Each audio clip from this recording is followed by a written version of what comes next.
ಶಾಲೆಗೆ ತಾಲೂಕು ಕಾನೂನು ಸೇವಾ ಸಮಿತಿ ವಕೀಲರ ಸಂಘ ಹಾಗೂ ತಾಲೂಕು ಆಡಳಿತ ಗೌರಿಬಿದನೂರು ಇಲ್ಲಿ ಕಾನೂನು ಅರಿವು ನೆರವು ಕಾರ್ಯಕ್ರಮ. ನಿಮಗೆ ಚಿಲ್ಡ್ರನ್ಸ್ ಲಾಸ್ ಬಗ್ಗೆ ಗೊತ್ತಿರಬೇಕು, ಲಾಸನ್ನು ಯಾವ ರೀತಿ ಯೂಸ್ ಮಾಡಬೇಕು ಅದು ತಿಳ್ಕೊಂಡಿರ್ಬೇಕು ಅನ್ನೋ ಉದ್ದೇಶಕ್ಕೋಸ್ಕರ ಮತ್ತೆ ಮಕ್ಕಳ ಚಿಲ್ಡ್ರನ್ಸ್ ರೈಟ್ಸ್ ಬಗ್ಗೆ ಎಲ್ಲ ತಿಳಿಸ್ಕೊಡ್ತಾರೆ. ಸೊ ಈ ಒಂದು ಕಾರ್ಯಕ್ರಮಕ್ಕೆ ಈ ಕಾರ್ಯಕ್ರಮವನ್ನು ಇವತ್ತು ಜನಾಭೆ ಶಾಲೆ ಅಂದ್ಕೊಂಡಿದೆ. ಮೊದಲಿಗೆ ಈ ಕಾರ್ಯಕ್ರಮವನ್ನು ಇದೇ ಶಾಲೆ ವಿದ್ಯಾರ್ಥಿನಿಯಿಂದ ಪ್ರಾರ್ಥನೆಯೊಂದಿಗೆ ನಡೆಸಿಕೊಡ್ತಾರೆ. ನಂತರ ಈ ಕಾರ್ಯಕ್ರಮ ಶುರುವಾಗುತ್ತೆ.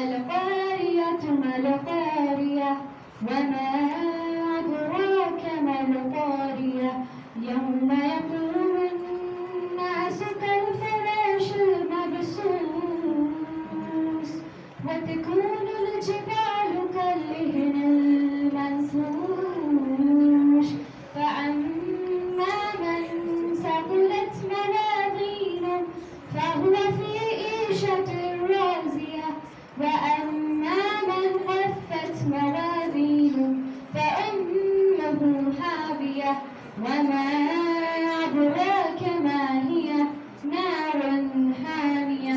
صدق الله العلي العظيم. اللهم صل على محمد.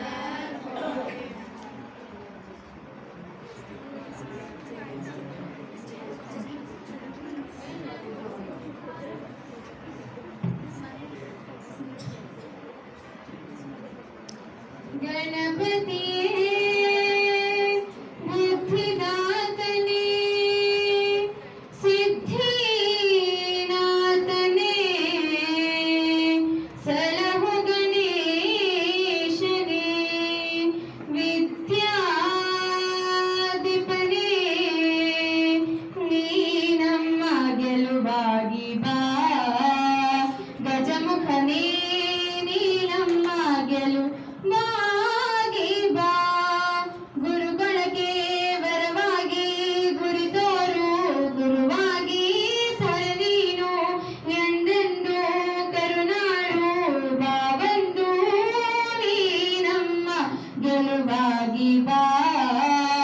ಗಜಮುಖನೇ ನೀನಮ್ಮ ಗೆಲುವಾಗಿ ಬಾ ಬಾಳಲ್ಲಿ ಬಂದಾಗಿ ಬಾನಮ್ಮ ಜೊತೆಯಾಗಿ ಕ್ಷಣ ಕ್ಷಣವೂ ನಮಗಾಗಿ ನೆರವಾಗು ಬೆಳಕಾಗಿ ಬಾಳಲ್ಲಿ ಬಂದಾಗಿ ಬಾನಮ್ಮ ಜೊತೆಯಾಗಿ ಕ್ಷಣ ಕ್ಷಣವೂ ನಮಗಾಗಿ ನೆರವಾಗು ಬೆಳಕಾಗಿ ದಯೆಯಲ್ಲಿ ನಮ್ಮಲ್ಲಿ ಗತಿ ನೀನೆ ಆದಿಯಲ್ಲಿ ನೀನಮ್ಮ ಗೆಲುವಾಗಿ ಬಾ ಗಜಮುಖನೇ ನೀನಮ್ಮ ಗೆಲುವಾಗಿ ಬಾ ನಿಧಿಯಾಗಿ ವಿಧಿಯಾಗಿ ಸುಧಿ ತುಂಬಾಳವಾಗಿ ಹಿರಿಯಾದ ಸಿರಿ ನೀನು ಈ ಬಾಲ ಸವಿಜೇನೋ ನಿಧಿಯಾಗಿ ವಿಧಿಯಾಗಿ ಸುಧಿ ತುಂಬಾಳವಾಗಿ ಹಿರಿಯಾದ ಸಿರಿ ನೀನು ಈ ಬಾಳ ಸವಿಜೇನು ದಯೆಯಲ್ಲಿ ನಮ್ಮಲ್ಲಿ ಗತಿ ನೀನೆ ಆದಿಯಲ್ಲಿ ನೀನಮ್ಮ ಗೆಲುವಾಗಿ ಬಾ ಗಜಮುಖನೇ ನೀನಮ್ಮ ಗೆಲುವಾಗಿ ಬಾ. ಧನ್ಯವಾದ.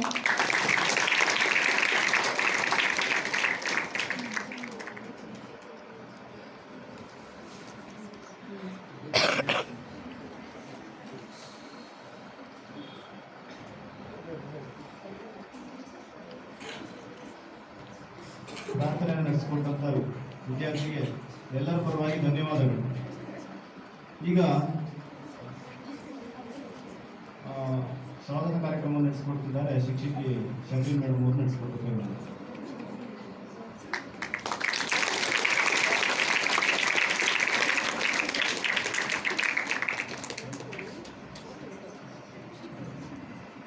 In the name of Almighty, the Beneficent and the Most Merciful. Respected dignitaries on the dais, Honorable Principal, respected administrators, sir, my dear colleagues, beloved students, happy good afternoon to you all. Today, we the Zainabians are blessed to have the visit of Gauribidanur Taluk Law Association members to our school. So on this special moment, I am here to welcome the dignitaries one and all. So first of all, I welcome Assistant Government Prosecutor Fayaz Patil sir on behalf of Zainabia Management Staff. Welcome you, sir.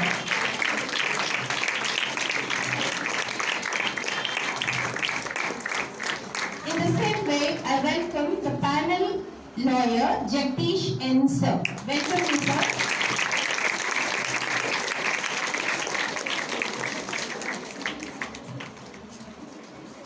I also welcome Mr. C.D. Prabhakar sir. Welcome you, sir. To Srinivas sir. Welcome you, sir. I also welcome panel lawyer sir Shamir G sir. Welcome you, sir.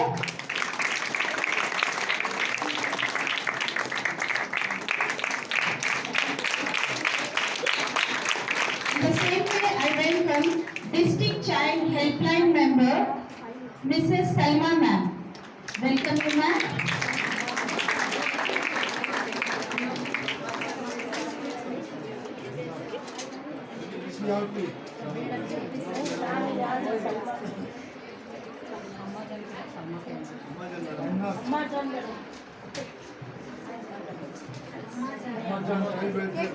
I also welcome District Helpline member Amajat madam. Welcome you, ma'am. In the same way, I welcome CDPO of Gauribidanur Taluk, Ranganath sir. Mr. Ranganath sir. Welcome you, sir. CRP. In the same way, I welcome our Honorable Principal, Mrs. Tatir Fatima ma'am. Welcome you, ma'am. I also welcome our Administrator, sir, Mr. Ghulam Raza sir. Welcome you, sir. In the same way, I welcome all the colleagues who are present here. I welcome all the students who are present here to get awareness regarding today's law association. They have come. I hope you people will going to utilize the opportunity. Thank you, one and all.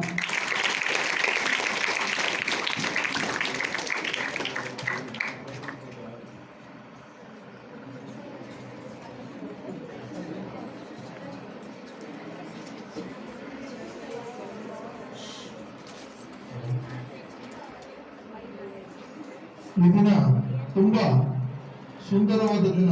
ಯಾಕೆಂದರೆ ನಿಮಗೋಸ್ಕರ ನಿಮಗೆ ಕಾನೂನು ಅರಿವು ತಿಳಿಸಲು ನಮ್ಮ ನ್ಯಾಯಾಲಯದ ಸರ್ಕಾರಿ ಅಭಿಯೋಜಕರಾದಂತಹ ನಯಾಜ್ ಪಟೇಲ್ ಸಾಹೇಬ್ ಆಗಮಿಸಿದ್ದಾರೆ. ಅವರಿಗೆ ಧನ್ಯವಾದಗಳು ತಿಳಿಸ್ತಾ ಮತ್ತು ನಮ್ಮ ಪ್ಯಾನಲ್ ವಕೀಲರಾದಂತಹ ಮತ್ತು ಶ್ರೀನಿವಾಸ್ ಮತ್ತು ಜನತೆ ಕಾಲೇಜಿನ ಎಲ್ಲ ಶಿಕ್ಷಕಿಯರಿಗೂ ನನ್ನ ಧನ್ಯವಾದಗಳು ತಿಳಿಸ್ತಾ ಈ ಶಾಲೆಯ ಕೇಂದ್ರ ಬಿಂದುವಾದಂತಹ ವಿದ್ಯಾರ್ಥಿನಿಯರಿಗೆ ವಿಶೇಷವಾಗಿ ನನ್ನ ಧನ್ಯವಾದಗಳನ್ನು ತಿಳಿಸ್ತಾ ಇದ್ದೇನೆ. ಇಂದಿನ ಕಾರ್ಯಕ್ರಮ ಕಾನೂನು ಅರಿವು ಏನು ಅಂದ್ರೆ ಪೋಸ್ಟ್ ಅಂತ ನಿಮ್ಗೆಲ್ಲ ಗೊತ್ತಾ ಏನು ಅಪ್ಲಿಕೇಶನ್ ಗೊತ್ತಾ? Protection of child from sexual offence. ಇದು 2012ರಲ್ಲಿ ಜಾರಿಗೆ ಬರುತ್ತೆ. ಇದರ ಉದ್ದೇಶ ಏನು? ಈ ಅಪರಾಧ ಏನಕ್ಕೆ ತಂದ್ರು, ಈ ಕಾಯ್ದೆ ಏನಕ್ಕೆ ತಂದ್ರು ಅಂದ್ರೆ ಮುಖ್ಯ ಉದ್ದೇಶ ಇಷ್ಟೇ. ನಮ್ಮ ಭಾರತ ದೇಶ ಇಡೀ ಪ್ರಪಂಚದಲ್ಲಿಯೇ ಅತಿ ಹೆಚ್ಚು ಹೆಣ್ಣು ಮಕ್ಕಳು ಇರ್ತಕ್ಕಂಥ ದೇಶ. ಅದರಿಂದ ಅವರಿಗೆ ರಕ್ಷಣೆ ಮಾಡಲು ಈ ಕಾಯ್ದೆ ಸರ್ಕಾರ ತಂದಿರುತ್ತದೆ. ಇದರ ಉದ್ದೇಶ ಇಷ್ಟೇ, ಏನ್ ಗೊತ್ತಾ? ಮಕ್ಕಳ ರಕ್ಷಣೆ ಹೇಗೆ ಮಾಡಬೇಕು ಅಂತ. ಮತ್ತೆ ನೀವು ಯಾವ ರೀತಿ ಸಮಾಜದಲ್ಲಿ ನಿಮ್ಮನ್ನು ನೀವು ರಕ್ಷಣೆಗೊಳ್ಳಬೇಕು ಅಂತ. ಏನ್ ಗೊತ್ತಾ, ನೀವು ಯಾವ ರೀತಿ ಅಂದ್ರೆ, ಈಗ ಸಪೋಸ್ ನೀವು ಟ್ಯೂಷನ್ ಹೋಗ್ತಾ ಇರ್ತೀರಾ, ರೋಡಲ್ಲಿ ಆಗ್ಬೋದು, ಇಲ್ಲ ಟ್ಯೂಷನ್ ಇಂದ ಬರಬೇಕಾದ್ರೆ ಇಲ್ಲ ಒಂದು ಅಂಗಡಿಗೆ ಹೋಗ್ತೀರಾ, ಇಲ್ಲ ಎಲ್ಲೋ ನೀವು ಅನಿವಾರ್ಯವಾಗಿ ಬಸ್ಸಲ್ಲಿ ಟ್ರಾವೆಲ್ ಮಾಡ್ತಾ ಇರ್ತೀರಾ. ಆ ಟೈಮಲ್ಲಿ ನಿಮಗೆ ಗೊತ್ತಿರ್ತ ನಿಮ್ಮನ್ನ ಏನ್ ಮಾಡ್ತಾರೆ, ಪ್ರಚೋದನೆಗಳು ಮಾಡ್ತಾರೆ, ನಿಮ್ಮನ್ನ ಟ್ಯಾಕಲ್ ಮಾಡಕ್ಕೆ ಏನಂತಾರ, ಹಿಪ್ನಟೈಸ್ ಮಾಡುತ್ತಾರ, ಮೋಸ ಮಾಡಕ್ಕೆ ಪ್ರಯತ್ನ ಪಡ್ತಾರೆ. ನೋಟ ಆಗ್ಲಿ ಇಲ್ಲ ಫಿಸಿಕಲ್ ಆಗಿ ಏನಂತ ಒಂದು ಬ್ಯಾಡ್ ಟಚ್ ಮತ್ತೆ ಗುಡ್ ಟಚ್ ಅಂತ ನೀವು ತಿಳ್ಕೋಬೇಕು. ನಿಮ್ಮ ರಿಲೇಟಿವ್ಸ್ ಆಗಲಿ, ನಿಮ್ಮ ಫ್ರೆಂಡ್ಸ್ ಆಗಲಿ, ಇಲ್ಲ ಮತ್ತೆ ನಿಮ್ಮ ಯಾರೇ ಆಗಲಿ, ಗುಡ್ ಟಚ್ ಅಂದ್ರೆ ಬೆಂತಟ್ಟ ತರ, ಅಪ್ರಿಷಿಯೇಟ್ ತರ ಇರುತ್ತೆ. ಬಟ್ ಬ್ಯಾಡ್ ಟಚ್ ಮೀನ್ಸ್ ಅವ್ರು ಏನ್ ಗೊತ್ತಾ, ನಿಮಗೆ ಗುಪ್ತಾಂಗಗಳ ಮೇಲೆ ಮುಟ್ಟದಕ್ಕಂತ ಜಾಗದಲ್ಲಿ ಟಚ್ ಮಾಡೋದು. ಇದನ್ನ ನೀವು ಗೊತ್ತಾದರೆ ಇಮಿಡಿಯೇಟ್ ಆಗಿ ನಿಮ್ಮ ಟೀಚರ್ಸ್ಗಾಗಲಿ ಇಲ್ಲ ಹತ್ತಿರದಲ್ಲಿರ್ತಕ್ಕಂಥ ಪೊಲೀಸ್ ಸ್ಟೇಷನ್ಗಾಗಲಿ, ಇಲ್ವಾ ಒಂದು ನಂಬರ್ ಇದೆ 1098 ಅಂತ, ಅದಕ್ಕೆ ಆಗಲಿ ಇನ್ಫಾರ್ಮೇಶನ್ ಕೊಡಬೇಕಾಗಿದ್ದಿಲ್ಲ. 112 ಇಮಿಡಿಯೇಟ್ ಆಗಿ ನೀವು ಕಾಲ್ ಮಾಡಿದ್ರೆ ಗುಪ್ತವಾಗಿ ನಿಮ್ಮ ಹೆಸರು ಬೇರೆ ಬರದೆ ಅವರು ಮುಂಜಾಗ್ರತೆ ತಗೊಂಡು ತಕ್ಷಣ ಕ್ರಮ ಕೈಗೊಳ್ತಾರೆ. ಮತ್ತೆ ಆಮೇಲೆ ಇನ್ನೊಂದು ಮುಖ್ಯ ಉದ್ದೇಶ ಏನು ಅಂದ್ರೆ, ನೀವು ಯಾವುದೇ ಆಗಲಿ 18 ವರ್ಷಕ್ಕಿಂತ ಮೇಲ್ಪಟ್ಟವರು ಒಳಪಟ್ಟವರು ಮದುವೆ ಆಗಂಗಿಲ್ಲ. ಮದುವೆ ಆದರೆ ಅದು ಚೈಲ್ಡ್ ಮ್ಯಾರೇಜ್ ಆಕ್ಟ್ ಬರುತ್ತೆ, ಅದು ಶಿಕ್ಷಾ ಅಪರಾಧ. ಅದರಲ್ಲಿ ಚೈಲ್ಡ್ ಮ್ಯಾರೇಜ್ ಇದ್ರಲ್ಲಿ ನಾನ್ ಬೇಲೆಬಲ್ ವಾರೆಂಟ್ ಇದೆ, ಅದರಲ್ಲೂ 7 ವರ್ಷ ತನಕ ಶಿಕ್ಷೆ ಆಗ್ಬೋದು, 3 ರಿಂದ 7 ವರ್ಷ ತನಕ. ಮತ್ತೆ ಪೋಸ್ಕೋ ಕಾಯ್ದೆಯಲ್ಲೂ ಅಷ್ಟೇ ನಮ್ಮ ಸರ್ಕಾರ ಏನಕ್ಕೆ ತಂದಿದೆ ಅಂದ್ರೆ, ಇದು ಒಂಥರ ಹೆಣ್ಣುಮಕ್ಕಳ ರಕ್ಷಣೆಗಾಗಿ ಈ ಕಾರ್ಯಕ್ರಮ, ಈ ಕಾಯ್ದೆ ತಂದಿದೆ. ಇದರಲ್ಲಿ ಅಷ್ಟೇ ಏನಾದ್ರೂ ನಿಮ್ಗೆ ಜಸ್ಟ್ ಏನು ನೋಟ ಕೂಡ ನೋಡಂಗಿಲ್ಲ, ಟಚ್ ಮಾಡಂಗಿಲ್ಲ, ವಿತೌಟ್ ಯುವರ್ ಪರ್ಮಿಷನ್ ಯಾರು ನಿಮ್ಗೆ ಟಚ್ ಮಾಡಂಗಿಲ್ಲ. ಇಮಿಡಿಯೇಟ್ ಆಗಿ ನೀವು ಯಾವುದೇ ನಂಬರ್ಗೆ ಕಾಲ್ ಮಾಡಿಬಿಟ್ಟು ನೀವು ಇದು ಮಾಡ್ಬೋದು. ಆಮೇಲೆ ಮತ್ತೆ ನೀವು 18 ವರ್ಷದ ಒಳಗಿರೋರು ಯಾರು ಮದುವೆ ಆಗಂಗಿಲ್ಲ. ಮದುವೆ ಆದರೆ ಅದು ಮದುವೆ ಮಾಡಿದವ್ರಿಗೆ, ನಿಮ್ಮ ತಂದೆ ತಾಯಿಗಾಗ್ಲಿ, ಹುಡುಗನ ತಂದೆ ತಾಯಿಗಾಗ್ಲಿ, ನಿಮ್ಮ ಮದುವೆಗೆ ಬಂದಿರ್ತಕ್ಕಂಥ ರಿಲೇಟಿವ್ಸ್ ಆಗಲಿ, ಮತ್ತೆ ನಿಮ್ಮ ಪ್ರೀಸ್ಟ್ ಇರ್ತಾರಲ್ಲ ಅವರಾಗಲಿ, ಯಾರೇ ಆಗಲಿ, ಎಲ್ಲರೂ ಶಿಕ್ಷೆಗೆ ಒಳಪಡ್ತಾರೆ. ಇದು ಮತ್ತೆ ಇನ್ನೊಂದು ಹೇಳ್ತೀನಿ, ಚೈಲ್ಡ್ ಮ್ಯಾರೇಜ್ ಅಲ್ಲಿ ಏನು ಚೈಲ್ಡ್ ಮ್ಯಾರೇಜ್ ಆಗ್ತಿದೆ ಮತ್ತೆ ಇದ್ರಲ್ಲಿ ಏನು ಅಂತಾರೆ, ನೀವು ಅಬ್ಸರ್ವ್ ಮಾಡಬೇಕಾಗುತ್ತೆ ಶಾಲೆಗಳಲ್ಲಿ ಯಾರು ನಿಮ್ಮ ಸ್ನೇಹಿತರು ಸ್ಕೂಲಿಗೆ ಬರ್ತಾ ಇಲ್ಲ, ಯಾಕೆ ಬರ್ತಾ ಇಲ್ಲ ಅಂದ್ಬಿಟ್ಟು ನೀವು ಅಬ್ಸರ್ವ್ ಮಾಡಬೇಕಾಗುತ್ತೆ. ಏನಂದ್ರೆ ಈ ಮನೆಗಳಲ್ಲಿ ಏನಾಗುತ್ತೆ ಅಂತ, ತಂದೆ ತಾಯಿ ಒತ್ತಡ ಮೇರೆಗೆ ಬಿಲೋ 18 ಇಯರ್ಸ್ ಚೈಲ್ಡ್ ಮ್ಯಾರೇಜ್ ಆಗಿ ಮದುವೆ ಮಾಡಿಬಿಡ್ತಾರೆ, ಅವ್ರ ಒತ್ತಡಕ್ಕೆ ಮದುವೆ ಆಗ್ತಾರೆ. ಹಂಗಾಗಿ ಅದರಲ್ಲಿ ನಿಮ್ಮದು ಮಹತ್ತರವಾದ ಪಾತ್ರ ಇದೆ. ನೀವು ತುಂಬಾ ಕೇರ್ಫುಲ್ ಆಗಿರ್ಬೇಕು, ಹೆಣ್ಣಿಗೆ ಹೆಣ್ಣು ಸಪೋರ್ಟಿವ್ ಆಗಿರ್ಬೇಕು. ಈ ಅವಕಾಶ ಮಾಡಿಕೊಟ್ಟು ನನಗೆ ನಿಮ್ಮೆಲ್ಲರಿಗೂ ತುಂಬಾ ಧನ್ಯವಾದ ತಿಳಿಸುತ್ತಾ, ಇನ್ನು ಮುಂದಿನ ಕಾರ್ಯಕ್ರಮ ಸುದೀರ್ಘವಾಗಿ ಶ್ರೀನಿವಾಸ.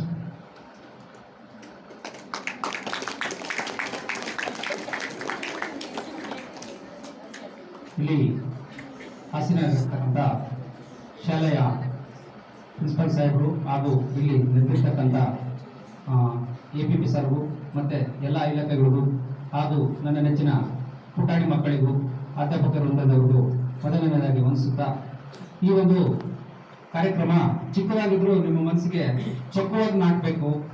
ಈ ಕಾರ್ಯಕ್ರಮ ಮಾಡೋದಕ್ಕೂ ಸಾರ್ಥಕ ಆಗಬೇಕು. ಯಾಕೆ ಗೊತ್ತಾ, ಇಲ್ಲಿ ಸುಮಾರು ಒಂದು 7-8 ಇಲಾಖೆಗಳು ಒಂದೇ ದಿವಸ ಈ ಒಂದು ಶಾಲೆಯಲ್ಲಿ ಆಯೋಜನೆ ಮಾಡಿರೋ ಉದ್ದೇಶ ನಿಮಗೆ ಅದು ಅನುಕೂಲ ಆಗಬೇಕು, ಮಕ್ಕಳಿಗೆ ಅನುಕೂಲ ಆಗಬೇಕು. ಯಾವ ರೀತಿ ಅಂದರೆ, ಮಕ್ಕಳಲ್ಲಿ ಯಾವುದೇ ರೀತಿಯ ಒಂದು ಸಮಸ್ಯೆಗಳಿಗೆ ಪರಿಹಾರ ಕಂಡುಕೊಳ್ಳುವಂತ, ಎಸ್ಪೆಷಲಿ ಅದರಲ್ಲಿ ಹೆಣ್ಮಕ್ಳು ಇವಾಗ ಪ್ರತಿದಿನ ಪೇಪರ್ಗಳಲ್ಲಿ, ಮೀಡಿಯಾದಲ್ಲಿ ಎಲ್ಲ ನೋಡ್ತಾ ಇರ್ತೀರಾ.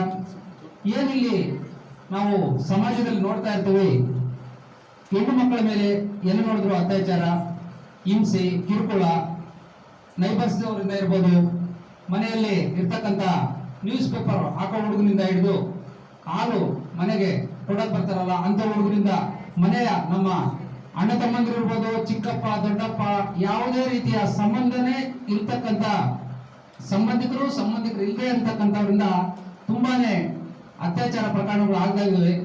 ಅದಕ್ಕಾಗಿ ನೀವು ಈ ಸರ್ಕಾರ ಇರ್ಬೋದು, ಎಲ್ಲ ರೀತಿಯಾದಂಥ ಫ್ರೀ ಹೆಲ್ತ್ ಕ್ಯಾಂಪ್ಗಳ ಮೂಲಕ ನಿಮ್ಗೆ ಅರಿವು ಕೊಡ್ತಾ ಇದೆ. ಎಲ್ಲ ಒಂದು ಚೈಲ್ಡ್ ಲೈನ್ ವೆಲ್ಫೇರ್ ಆಫೀಸ್ ಇರ್ಬೋದು, ಅದೇ ರೀತಿಯಾಗಿ ಎಲ್ಲ ಇಲಾಖೆಗಳಲ್ಲೂ ಒಂದು ಸಮನ್ವಯಿತ ಒಂದು ಕಾರ್ಯಕ್ರಮವನ್ನು ರೂಪಿಸಿ ಎಲ್ಲ ಮಕ್ಕಳಿಗೂ, ಅದರಲ್ಲೂ ನೀವು ವಿದ್ಯಾರ್ಥಿಗಳು ವಿದ್ಯಾವಂತರಾಗಿರ್ತೀರ, ನೀವು ಯಾವುದೇ ರೀತಿಯಾದಂತಹ ಒಂದು ಹೆಣ್ಣುಮಕ್ಕಳಿಗೆ ಈ ಪೋಕ್ಸೋ ಕಾಯ್ದೆ ಇರ್ಬೋದು, ಇದು ವೆಪನ್ ಆಗಿರುತ್ತೆ. ಇದು ಪೋಕ್ಸೋ ಕಾಯ್ದೆಯಲ್ಲಿ 18 ವರ್ಷಕ್ಕಿಂತ ಕಡಿಮೆ ಇರತಕ್ಕಂತ ಮಕ್ಕಳನ್ನ ಅತ್ಯಾಚಾರ ಮಾಡೋದಿರ್ಲಿ, ಯಾವುದೇ ರೀತಿಯಲ್ಲಿ ನೋಟ ಆ ಥರ ನೋಡೋದಿರ್ಲಿ, ಮತ್ತೆ ಯಾವುದೇ ರೀತಿಯಂತ ಗುಡ್ ಟಚ್ ಬ್ಯಾಡ್ ಟಚ್ ಏನಿರುತ್ತೆ ಇವೆಲ್ಲ ನೀವು ಓದಿರ್ತಕ್ಕಂಥ ಮಕ್ಕಳು, ನಿಮ್ಮ ಸಹಪಾಠಿಗಳು, ನಿಮ್ಮ ಮನೆಯಲ್ಲಿರ್ತಕ್ಕಂಥ ತಂದೆ ತಾಯಿಗಳಿಗೆ ಹೇಳಬೇಕು, ಇಲ್ಲ ಶಿಕ್ಷಕರಿಗೆ ಹೇಳಬೇಕು, ಇಲ್ಲ ಕನ್ಸರ್ನ್ ಡಿಪಾರ್ಟ್ಮೆಂಟ್ ಆದ್ರೂ ತಿಳಿಸ್ಬೇಕು.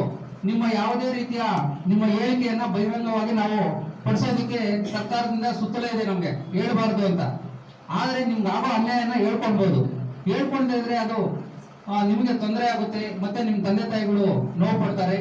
ಅದೇ ರೀತಿಯಾಗಿ ಏನು ನಾವು ಮಕ್ಕಳು, ಒಂದು ಹೆಣ್ಮಕ್ಳು ಒಂದು ಸಮಾಜದ ಮುಖ್ಯ ಪ್ರತಿಭೆಯಾಗಿ ಬಿಂಬಿಸಬೇಕು.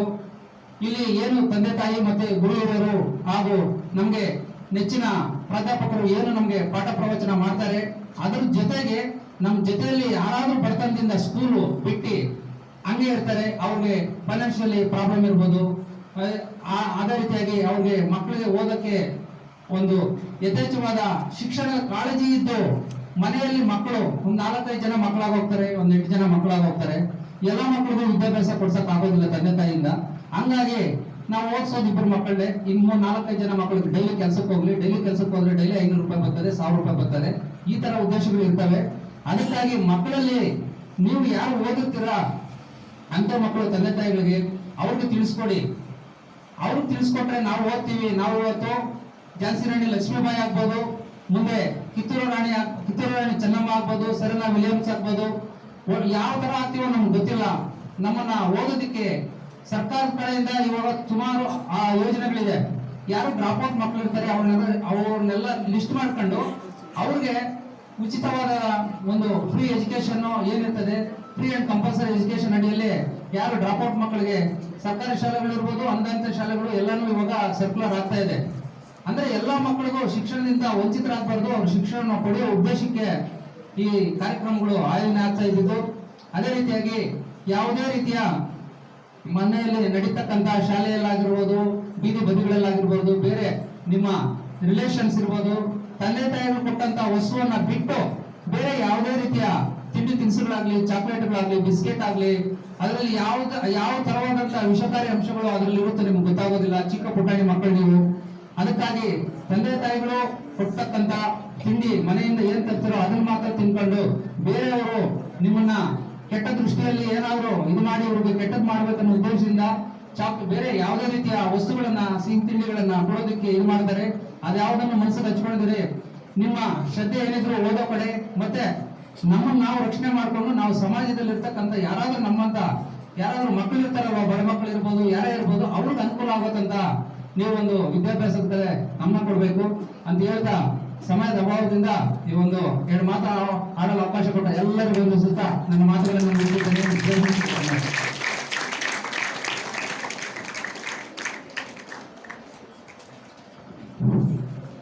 ಕಾರ್ಯಕ್ರಮವನ್ನು ಮುಂದುವರಿಸುತ್ತಾ ಈ ಕಾರ್ಯಕ್ರಮಕ್ಕೆ ಸರ್ಕಾರಿ ಅಭಿಯೋಜಕರಾಗಿ ಬಂದಿರುವಂತಹ ಆಗಮಿಸಿರುವಂತಹ ಶ್ರೀಯುತ ಅಹಮದ್ ಪಾಟೀಲ್ ಅವರು ತಮ್ಮ ಕುರಿತು ಪೋಸ್ಕೋ ಕಾಯ್ದೆ ಬಗ್ಗೆ ಮಾತನಾಡುತ್ತಾರೆ.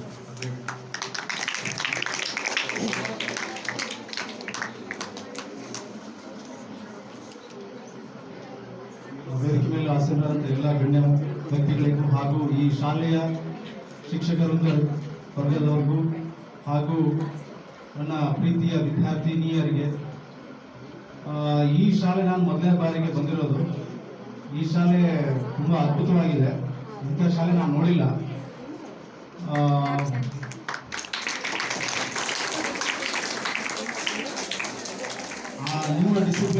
ನಿಮ್ಮ ಒಂದು ಡಿಸಿಪ್ಲಿನ್ ಇದೆಯಲ್ಲ, ಅದು ತುಂಬ ನನಗೆ ಲೈಕ್ ಆಯಿತು. ಇವತ್ತಿನ ದಿನದ ಉದ್ದೇಶ ಏನಪ್ಪ, ಈ ಶಾಲೆಗೆ ಬಂದು ಹೇಳೋದ್ರ ಉದ್ದೇಶ ಏನಂತಂದ್ರೆ, ತಾಲೂಕು ಕಾನೂನು ಸಮಿತಿ ಹಾಗೂ ವಕೀಲರ ಸಂಘ ಗೌರಿಬಿದನೂರು ಹಾಗೂ ಶಿಕ್ಷಣ ಇಲಾಖೆಯ ಒಂದು ಸಂಯುಕ್ತ ಆಶ್ರಮದಲ್ಲಿ ಪೋಕ್ಸೋ ಕಾಯ್ದೆ, ವಿವಾಹ ಕಾಯ್ದೆ, ಮಕ್ಕಳ ಸಂರಕ್ಷಣೆ ಕುರಿತು ಕಾನೂನಿನ ಬಗ್ಗೆ ಅರಿವು ಮೂಡಿಸುವಂತಹ ಕಾರ್ಯಕ್ರಮ ಆಗಿದೆ. ಈ ಕಾರ್ಯಕ್ರಮ ಯಾಕೆ ಹಮ್ಮಿಕೊಳ್ಳಲಾಯಿತು ಅಂತಂದ್ರೆ ನಮ್ಮ ಭಾರತ ದೇಶದಲ್ಲಿ ಇಡೀ ವಿಶ್ವದಲ್ಲಿಯೇ ಅತಿ ಹೆಚ್ಚು ಮಕ್ಕಳ ಸಂಖ್ಯೆಯನ್ನು ಹೊಂದಿರುವಂತಹ ದೇಶ ಆಗಿದೆ. ಸೊ ಈ ದೇಶದಲ್ಲಿ ಮಕ್ಕಳಿಗೆ ಅವರ ಒಂದು ಜೀವನದಲ್ಲಿ ಆಗು ಹೋಗುಗಳ ಬಗ್ಗೆ, ಆಮೇಲೆ ಕೆಟ್ಟದ್ದು ಅಥವಾ ಒಳ್ಳೆಯದರ ಬಗ್ಗೆ ಅರಿವು ಮೂಡಿಸಬೇಕಾಗುತ್ತೆ. ಕಾನೂನು ಬಗ್ಗೆ ಏನಿದೆ ಅನ್ನೋದನ್ನ ಅವ್ರಿಗೆ ಅರಿವು ಮೂಡಿಸಬೇಕಾಗುತ್ತೆ ಅಂತ ಹೇಳಿ ಮಾನ್ಯ ಉಚ್ಚ ನ್ಯಾಯಾಲಯ ಕರ್ನಾಟಕದವರು ಒಂದು ಸುತ್ತೋಲೆಯನ್ನ ಹೊರಡಿಸಿ ಈ ಕರ್ನಾಟಕದಲ್ಲಿರುವಂತಹ ಎಲ್ಲಾ ಶಾಲೆಗಳಿಗೆ ಹೋಗಿ ಈ ಕಾನೂನುಗಳ ಬಗ್ಗೆ ಮಕ್ಕಳಿಗೆ ಸಂಬಂಧಿಸುವಂತಹ ಕಾನೂನುಗಳ ಬಗ್ಗೆ ಅರಿವು ಮೂಡಿಸಿ ಅಂತ ಹೇಳಿ ಸುತ್ತೋಲೆ ಮೂಡಿಸಿರೋದ್ರಿಂದ ಈ ಒಂದು ದಿನ ಬಂದಿದ್ದೇವೆ. ಸೊ ಪೋಕ್ಸೋ ಬಗ್ಗೆ ನಿಮಗೆ ಈಗಾಗಲೇ ಸಾಹೇಬರು ತಿಳಿಸಿದ ಹಾಗೆ ಸ್ವಲ್ಪ ಮಾಹಿತಿ ಬಂದಿದೆ ಅಂತ ಅನ್ಸುತ್ತೆ ನನಗೆ. ನೋಡಿ, ಈಗ ಮದುವೆಗೆ ಒಂದು ವಯಸ್ಸಿದೆ, ಹೆಣ್ಮಕ್ಳಿಗೆ ಮತ್ತು ಗಂಡು ಮಕ್ಕಳಿಗೆ. ನಮ್ಮ ಭಾರತ ದೇಶದಲ್ಲಿ ಹೆಣ್ಣು ಮಗಳು ಮದುವೆ ಅಂದ್ರೆ ವಿವಾಹವಾಗಬೇಕಾದ್ರೆ ಎಷ್ಟು ವಯಸ್ಸು ಇರಬೇಕು? ಎಷ್ಟು ವಯಸ್ಸು ಇರಬೇಕು? ಆದ್ರೆ ಗಂಡು ಮಕ್ಕಳಿಗೆ ಎಷ್ಟು ವಯಸ್ಸು ಇರಬೇಕು? 21 ವಯಸ್ಸು ಇರಬೇಕು. ಸೊ ಈ ಪೋಕ್ಸೋ ಕಾಯ್ದೆ ಎಷ್ಟು ವರ್ಷದ ಒಳಗಡೆ ಇದ್ದ ಮಕ್ಕಳಿಗೆ ಅನ್ವಯವಾಗುತ್ತೆ? ಎಷ್ಟು ವರ್ಷದ ಒಳಗಡೆ ಇರುವ ಮಕ್ಕಳಿಗೆ ಅನ್ವಯವಾಗುತ್ತೆ? 18 ಅಂದ್ರೆ 18 ವರ್ಷದ ವಯಸ್ಸಿನ ಒಳಗಿರುವಂತ ಮಕ್ಕಳಿಗೆ ಈ ಪೋಕ್ಸೋ ಕಾಯ್ದೆ ಅನ್ವಯವಾಗುತ್ತೆ. ಸೊ ಇಲ್ಲಿ ಮಕ್ಕಳು ಅನ್ನೋ ಒಂದು ವರ್ಡ್ ಬಂದಿದೆ, ಚಿಲ್ಡ್ರನ್ ಅನ್ನೋ ಒಂದು ವರ್ಡ್ ಬಂದಿದೆ. ಇಲ್ಲಿ ಹೆಣ್ಮಕ್ಳು ಇರ್ಬೋದು, ಗಂಡು ಮಕ್ಕಳು ಇರ್ಬೋದು, ಅವ್ರು ಇಬ್ಬರಿಗೂ ಇದೆ ಕಾನೂನು. ಗಂಡು ಮಕ್ಕಳಿಗೆ ಇರ್ಬೋದು, ಹೆಣ್ಮಕ್ಳಿಗೆ ಇರ್ಬೋದು, ಮಕ್ಕಳು ಅನ್ನೋ ಒಂದು ವರ್ಡ್ ಬಂದಿದೆ. ಸೊ ಇಲ್ಲಿ ಸಾಹೇಬ್ ಹೇಳಿದಂಗೆ ಪೋಕ್ಸೋ ಬಗ್ಗೆ ಬ್ಯಾಡ್ ಟಚ್ ಗುಡ್ ಟಚ್ ಬಗ್ಗೆ ನಿಮ್ಗೆಲ್ಲ ಗೊತ್ತಾಗಿದೆ, ನೀವೆಲ್ಲ ಬುದ್ಧಿವಂತರಿದ್ದೀರಿ. ಯಾವುದು ಕರೆಕ್ಟ್ ಯಾವ್ದು ರಾಂಗ್ ಅನ್ನೋದನ್ನ ನಿಮಗೆ ಮೈಂಡ್ ಅಲ್ಲಿ ಓದ್ತಿರುತ್ತೆ. ಆದ್ರೂ ಸಹಿತ 18 ವರ್ಷದ ಒಳಗಡೆ ಇರುವಂತಹ ಮಕ್ಕಳಿಗೆ ಸ್ವಲ್ಪ ತಾಳ್ಮೆ ಅನ್ನೋದು, ಆಮೇಲೆ ಮುಂದಾಲೋಚನೆ ಅನ್ನೋದು ಇರಲಿ ಅಂತ ಹೇಳಿ ಈ ಕಾರ್ಯಕ್ರಮವನ್ನ ಹಮ್ಮಿಕೊಂಡಿದೆ. ಸೊ ಏನಪ್ಪಾ ಅಂತಂದ್ರೆ, ಒಂದು ಇನ್ಸಿಡೆಂಟ್ ಆಯ್ತು ಮೊನ್ನೆ ಇಲ್ಲಿ ಆನೇಕಲ್ಲಲ್ಲಿ, ಬೆಂಗಳೂರು ಜಿಲ್ಲೆ ಗ್ರಾಮಾಂತರ ಜಿಲ್ಲೆ ಆನೇಕಲ್ಲಲ್ಲಿ. ಏನಾಯ್ತಂತಂದ್ರೆ, ಅಲ್ಲಿ ಶಾಲೆಗೆ ಪ್ರತಿದಿನ ವಿದ್ಯಾರ್ಥಿನಿ ಬರ್ತಿದ್ಲು. ಆ ಹುಡುಗಿ ಶಾಲೆಗೆ ಒಳ್ಳೆಯ ವಿದ್ಯಾರ್ಥಿ ಆಗಿದ, ಆಮೇಲೆ ಆಕೆಗೆ ಅಟೆಂಡೆನ್ಸ್ ಕೂಡ ಚೆನ್ನಾಗಿರ್ತಿತ್ತು, ವಿದ್ಯಾಭ್ಯಾಸದಲ್ಲಿ ಉತ್ತಮವಾಗಿದ್ಲು. ಸೊ ಏನಾಯ್ತು ಅಂದ್ರೆ, SSLC ಎಕ್ಸಾಮ್ ಹತ್ರ ಬಂತು. SSLC ಎಕ್ಸಾಮ್ ಹತ್ರ ಬಂದಾಗ ಇನ್ನೊಂದು 2 ತಿಂಗಳು ಅಥವಾ 1 ತಿಂಗಳಿತ್ತು ಎಕ್ಸಾಮು. ಅಲ್ಲಿ ಆಕೆ ಶಾಲೆಗೆ ಬರೋದು ನಿಲ್ಸಿದ್ಲು. ಶಾಲೆಗೆ ಬರೋದು ನಿಲ್ಸಿದ ತಕ್ಷಣ ಅಲ್ಲಿ ಹುಡುಗರು ನಿಮ್ಮ ಶಿಕ್ಷಕರು ಇರ್ತಾರಲ್ಲ, ಅಟೆಂಡೆನ್ಸ್ ಹಾಕೋರು, ಅಟೆಂಡೆನ್ಸ್ ಬರ್ತಾ ಇಲ್ಲ.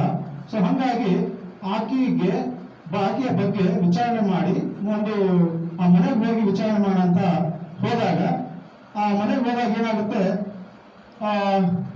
ನಿಮ್ಮ ಮಗಳು ಸುಂದರಿ ಯಾಕೆ ಬಂದಿಲ್ಲ ಶಾಲೆಗೆ ಅಂತ ಕೇಳಿದ್ರು. ತಂದೆ ತಾಯಿಗಳಿಗೂ ಒಂಥರ ಮುಖ ತೋರಿಸಲಾಗಿತ್ತು, ಮನಸ್ಸು, ಆಮೇಲೆ ಮುಖ, ಅವ್ರ ಭಾವಚರ್ಯಗಳು. ಏನಂತ ಮಾತಾಡ್ಬೇಕಪ್ಪ ನಮ್ಮ ಮಗಳ ಬಗ್ಗೆ ಅಂತ ಹೇಳಿ. ಸೊ ಏನಾಗುತ್ತೆ, ಇವ್ರಿಗೂ ಆಶ್ಚರ್ಯ, ಟೀಚರ್ಗೂ ಆಶ್ಚರ್ಯ. ಏನಾಯ್ತು, ಮಗಳು ಇಷ್ಟು ಚೆನ್ನಾಗಿದ್ಲು, ಯಾಕೆ ಬಂದಿಲ್ಲ, ಏನಾಯ್ತು, ಎಲ್ಲಿದ್ದಾರೆ ಕರೀರಿ ಅಂತಂದಾಗ, ಇಲ್ಲ ನನ್ನ ಮಗಳು ಸುಂದರ ಅಂತ ಹುಡುಗ ಇದ್ದ ಅವನ ಜೊತೆ ಓಡೋಗ್ಬಿಟ್ಟಿದ್ದಾಳೆ, ಬಂದೇ ಇಲ್ಲ. ನಮಗೂ ಗೊತ್ತಾಯ್ತು, ನಾವು ಯಾವ ರೀತಿ ಹಿಡ್ಕೊಂಡು ಮನಸ್ಸಿಗೆ ಸ್ಕೂಲ್ಗೆ ಬಂದು ನಾವು ಯಾವ ರೀತಿ ಬಂದು ಹೇಳ್ಬೇಕು, ಈ ರೀತಿ ನಮ್ಮ ಮಾಡ್ಬಿಡೋದ ಮಗಳು ಅಂತ ಹೇಳ್ತಾರೆ. ಸೊ ಇಲ್ಲಿ ನೋಡ್ರಿ, ಮಗುವಿನ ಮನಸ್ಸು ಯಾವ ರೀತಿ ಇತ್ತು, ಆಕೆ ಎಲ್ಲ ಅಷ್ಟು ಒಳ್ಳೆ ವಿದ್ಯಾರ್ಥಿನಿ ಆಗಿ. ಸೊ ಈ ರೀತಿ ಸನ್ನಿವೇಶಗಳು ಬರ್ತಿರ್ತಾರೆ, ನೀವು ಅದನ್ನ ನೋಡ್ತೇವೆ. ಆಮೇಲೆ ಏನಾಯ್ತು, ಸುಮ್ಮನೆ ಕರ್ಕೊಂಡೋದ ಅಂತ ಗೊತ್ತಾಯ್ತು, ನೀವ್ ಯಾಕೆ ವಿಷಯ ತಿಳಿಸ್ಲಿಲ್ಲ, ಪೊಲೀಸರಿಗೆ ಕಂಪ್ಲೇಂಟ್ ಕೊಡ್ಬೇಕಾಗಿತ್ತು, ನೀವ್ ಯಾಕೆ ಸುಮ್ಮನಿದ್ದೀರಿ ಅಂತ ಹೇಳಿದ ತಕ್ಷಣ ಶಾಲಾ ಶಿಕ್ಷಕರು ಅವರು ತಂದೆ ತಾಯಿ ಎಲ್ಲ ಹೋಗಿ ಸ್ಟೇಷನ್ಗೆ ಹೋಗಿ ಕಾಣೆ ಆಗಿದ್ದಾಳೆ ಮಗಳು ಅಂತ ಹೇಳಿ ಒಂದು ಕಂಪ್ಲೇಂಟ್ ಕೊಡ್ತಾರೆ. ಆ ಕಂಪ್ಲೇಂಟ್ ಕೊಟ್ಟ ತಕ್ಷಣ ಪೊಲೀಸರು ತನಿಖೆ ಶುರು ಮಾಡ್ತಾರೆ. ತನಿಖೆ ಶುರು ಮಾಡಿ ಯಾರು ಏನು ಅಂತ ಗೊತ್ತಾಗುತ್ತೆ. ಸುಮ್ಮನೆ ಎಲ್ಲಿದೆ ಅಂತಂದ್ರೆ ತಮಿಳುನಾಡು ಕರ್ಕೊಂಡು ಹೋಗಿದ್ದು. ಸೊ ಅಲ್ಲಿ ತಮಿಳುನಾಡಿಗೆ ಇವರು ರಾತ್ರಿನೇ ಕಾರ್ ಹೋಗಿ ಪೊಲೀಸರು ಅವನು ಎಲ್ಲಿ ನಾನು ಯಾರನ್ನೆಲ್ಲ ಕರ್ಕೊಂಡು ಸೀದಾ ಸ್ಟೇಷನ್ ಕರ್ಕೊಂಡ್ ಬಂದ್ರು. ಸ್ಟೇಷನ್ ಕರ್ಕೊಂಡ್ ಬಂದ ತಕ್ಷಣ ಸುಮ್ರಿನ ಅವ್ರ ತಂದೆ ತಾಯಿ ಜೊತೆ ಕೊಡಲಿಲ್ಲ. ಸುಮ್ರಿನ ಅವ್ರ ತಂದೆ ತಾಯಿ ಜೊತೆ ಕೊಡಲಿಲ್ಲ, ಸಾಂತ್ವನ ಕೇಂದ್ರಕ್ಕೆ ಕೊಟ್ಟರು. ಆ ರೀತಿ ಕಾನೂನಿದೆ, ಸಾಂತ್ವನ ಕೇಂದ್ರಕ್ಕೆ ಕೊಟ್ಟರು.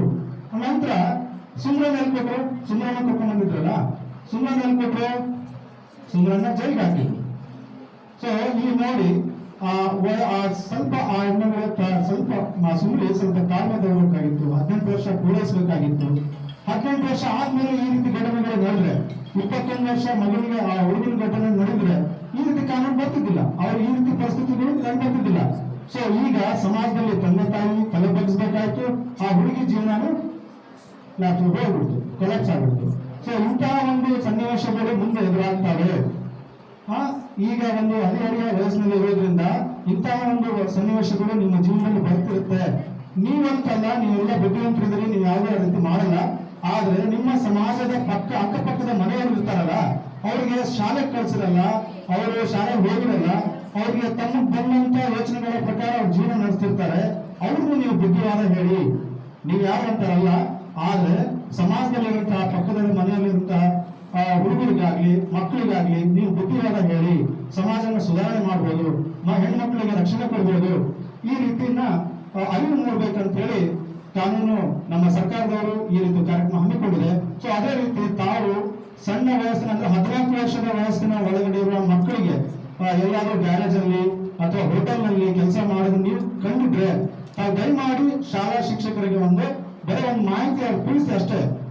ಮೇಡಮ್ ಈ ರೀತಿ ನಾವು ಬರ್ತಿರುವಾಗ ಈ ಒಂದು ಹೋಟೆಲ್ ನಲ್ಲಿ ಇಂಥ ಹುಡುಗ ಸಣ್ಣ ವಯಸ್ಸಿನ ಹುಡುಗ ಕೆಲಸ ಮಾಡ್ತಿದ್ದಾನೆ, ಅದ್ರ ಬಗ್ಗೆ ನೀವು ತಿಳಿಸಿದ್ದೀನಿ ಅಂತ ಹೇಳಿದ್ರೆ ಅವರು ಮುಂದಿನ ಕ್ರಮವನ್ನ ತಗೊಂತಾರೆ. ಯಾಕಂದ್ರೆ ಆ ಹುಡುಗನಿಗೆ ಅವ್ರಿಗೆ ಬಡತನ ಇರೋದ್ರಿಂದ ಪರಿಸ್ಥಿತಿ ಆ ರೀತಿ ಮಾಡಿರುತ್ತೆ ಅದು. ಸೊ ಬೇಕಂತ ಹೇಳಿ ಯಾರು ದುಡಿಬೇಕನ್ನೋದಿರಲ್ಲ, ಪರಿಸ್ಥಿತಿ ಬಂದಿರುತ್ತೆ. ಸೊ ಅದನ್ನ ಅವ್ರ ವಿದ್ಯಾಭ್ಯಾಸಕ್ಕೆ ಅವ್ರ ಜೀವನಕ್ಕೆ ಮೊಟಕುಗೊಳಿಸಲಾರದೆ ಅವರ ಭವಿಷ್ಯ ಉಜ್ವಲ ಮಾಡಬೇಕಾಗಿ ನೀವು ಸಹ ಶ್ರಮ ವಹಿಸಿ ಅಂತೇಳಿ ಹಾಗೂ ಇಷ್ಟು ಹೇಳಿ ನಾನು ತಮಗೆಲ್ಲ ಇದ್ರ ಬಗ್ಗೆ ಒಂದು ಚೂರಾದ್ರೂ ಈ ಕಾನೂನು ಬಗ್ಗೆ ಒಂದು ಚೂರಾದ್ರೂ ಒಂದು 10% ಆದ್ರೂ ನಿಮಗೆ ತಲೆಯಲ್ಲಿ ಹೋಗಿರ್ಬೋದು ಅಂತ ನಾನು ಅನ್ಸ್ಕೊಂತೀನಿ. ಸೊ ಇದ್ರ ಬಗ್ಗೆ ಇಷ್ಟು ಮಾತ್ರ ನಾನು ಮುಗಿಸ್ತೀನಿ.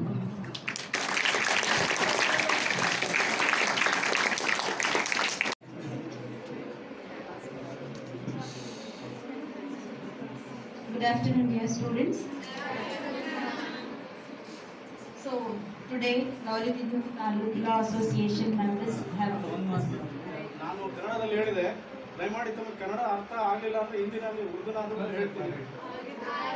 ಕನ್ನಡ ಅರ್ಥ ಆಗಲಿಲ್ಲ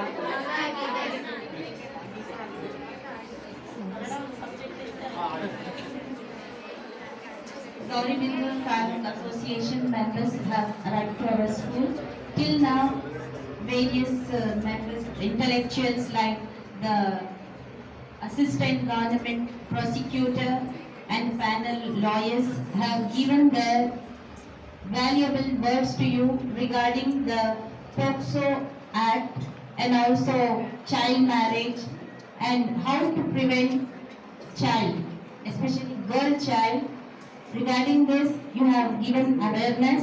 I hope you people have all understood, isn't it? Yeah.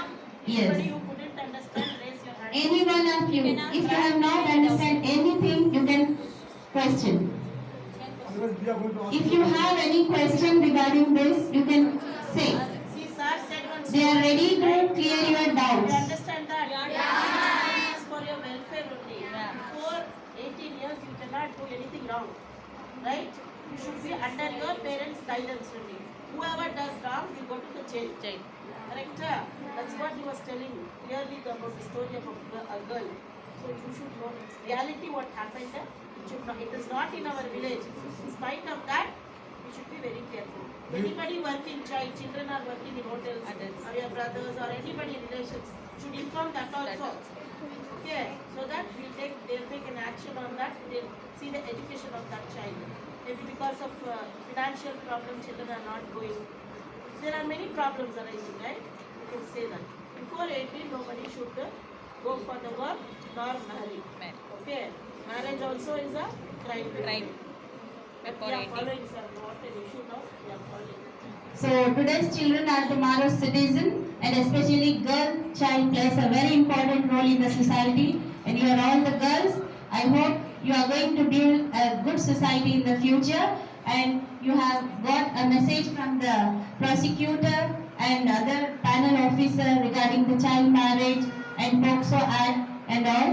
And they have given a good example also, and regarding the bad touch, good touch, and how to prevent ourselves from the sexual assault and the abuses which are happening not only in our society. If you come across any one other students also, if they are facing any problems, you can inform through the child helpline number, that is 1098. That also sir have told you, and toll free number 112 you can call. They will not disclose your name, place anything, then they will take action regarding that. Okay, so this is a social challenge we can say, that is POCSO Act and also child marriage and all. We should give lot of importance and we should be careful every time regarding this. Okay, so on behalf of Zainabia management, staff and students, I thank the Assistant Government Prosecutor Sir, Fayaz Patil Sir. Thank you sir. I also thank other panel officers like Jagdish N Sir, C.V. Prabhakar Sir, Srinivas Sir, Shamil Ji Sir, and Child Helpline member Ammajan Madam Sir, Madam, and CRP member Ramnath Sir also.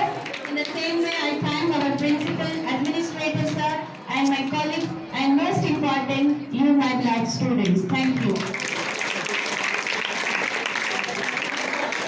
And one important thing is that regarding POCSO, if you come across any problems that you cannot disclose even to your mother or your teacher, any problems, we have a suggestion box in our school near the administrative office room.